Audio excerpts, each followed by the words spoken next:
Marcos, olha só, você falou que experimentaram, encontraram nos fósseis e tal o carbono 14. Sim. Que esse carbono 14, ele cientificamente, no máximo dos máximos, chega a 30 mil anos, né? Sim.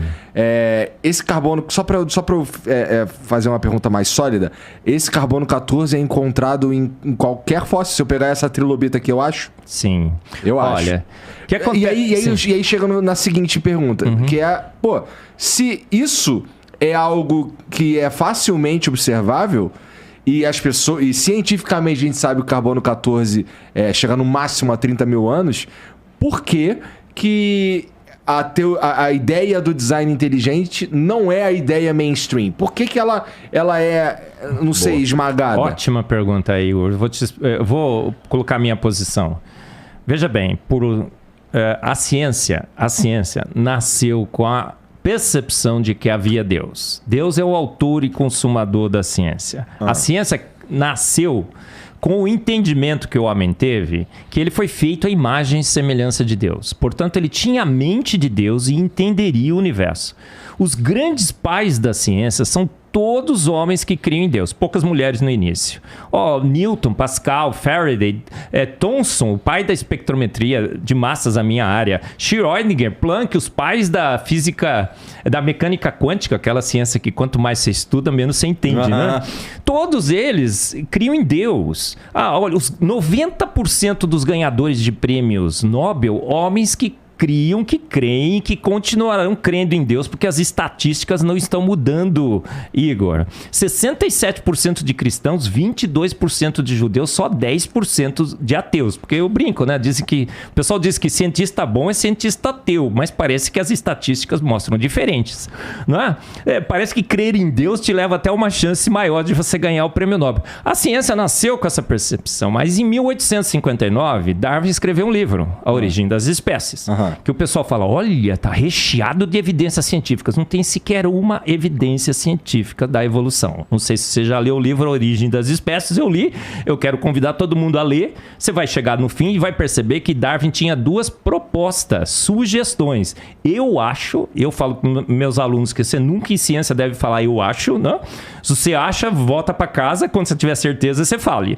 E ele fala, eu acho que modificações ao longo de milhões e milhões de anos criaram a vida, sofisticaram a vida. A criação de vida, ele nem sabia como a vida tinha surgido. A academia, o positivismo, o iluminismo, estava muito forte nessa época. Comprou essa ideia. Se desviou de Deus, deixou Deus fora. Ele falou assim, Deus não pode mais colocar o pezinho na porta. Comprou a ideia e por 150 anos nós temos anunciado à sociedade, temos nas nossas aulas, são todas baseadas no darwinismo e no naturalismo. A mídia fez toda uma propaganda. Um clube foi estabelecido para defender a evolução, o Clube X, tem um livro todo que conta sobre isso. E a gente ficou por 150 anos dizendo, a gente descobriu a receita da vida, a gente evoluiu, Darwin estava certo, ele teve a maior ideia que o homem já teve. O Hélio Schwartzman escreveu um artigo na Folha dizendo que a evolução é mais lei do que a lei da gravidade. Pode? Eu brinquei no meu Face, né? Porque eu sou meio irreverente assim, né? Russo, alemão e tudo. Falei, cara, eu jogo pedra pra cima e ela cai na minha cabeça. Eu nunca joguei um chimpanzé e caiu um humano, né?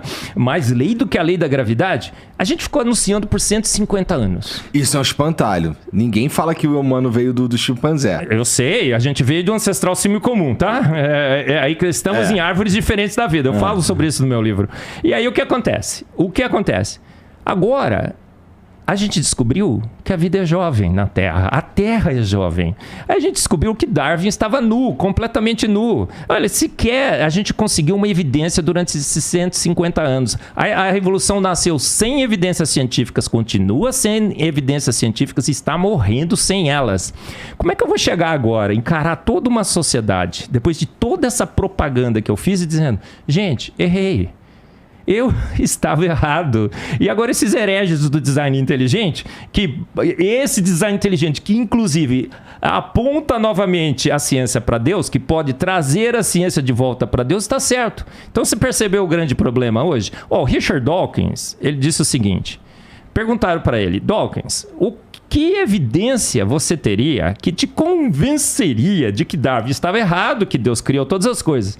Ele virou e falou assim, ó, nem se uma estátua da Virgem Maria ganhasse vida e olhasse para mim e falasse assim, Dawkins, eu sou a mãe de Jesus Cristo, Deus existe? Ele falou, não acreditaria. Então, a gente tem um pacto hoje, um dogma com a evolução, 150 anos, cientista não gosta de dizer que errou, e a gente está tentando, eu brinco, é uma luta de boxe, o boxeador está nocauteado no chão, o juiz só está terminando a contagem está assim, ó, 156, 157, 158. E a gente está relutando para admitir o óbvio. É isso que faz com que a academia hoje não admita o óbvio, que a Terra é jovem, a vida na Terra é jovem, que Darwin errou, infelizmente. Não existe um lugar na academia onde se possa debater esse... Existe a teoria do design inteligente, existem os defensores da teoria do design inteligente. Academia. São cientistas. O Rodrigo citou aqui a lista dos dissidentes de Darwin. São mais de 1000 cientistas de extrema competência acadêmica. Qual o maior cientista brasileiro de todos os tempos? César Lattes. Sei lá, deve ser Dizem que nenhum brasileiro ganhou um prêmio Nobel. Ele ganhou 2 vezes. César Lattes ganhou 2 vezes um prêmio Nobel. O Mesopi foi ele que detectou e ele que se isolou em laboratório. Não deram o prêmio para ele, tá bom? Mas ele ganhou. Então eu brinco, né? Toda vez que me perguntam, brasileiro já ganhou o prêmio Nobel? Sim, 2 vezes. César Lattes. Não entregaram, mas ele ganhou. Tá na minha conta. O Santos Dumont, por exemplo, é o pai da aviação. A gente sabe que os irmãos Wright lá é uma história meio estranha, né, gente? O Santos Dumont é o pai da aviação. De fato ele. Por quê? Porque ele tinha as provas. E aí nós temos aí o César Lattes. Pensa bem, tem uma entrevista no Jornal da Unicamp, né, Rodrigo?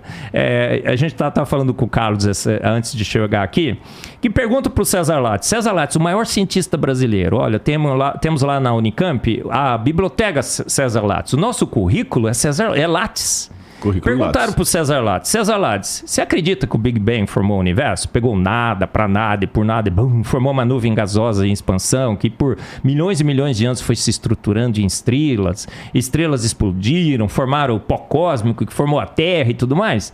Sabe o que ele falou? Eu não dou bola para essas bobagens. César Lattes, o maior cientista brasileiro, físico, extremamente competente, disse que eu não dou bola para essas bobagens.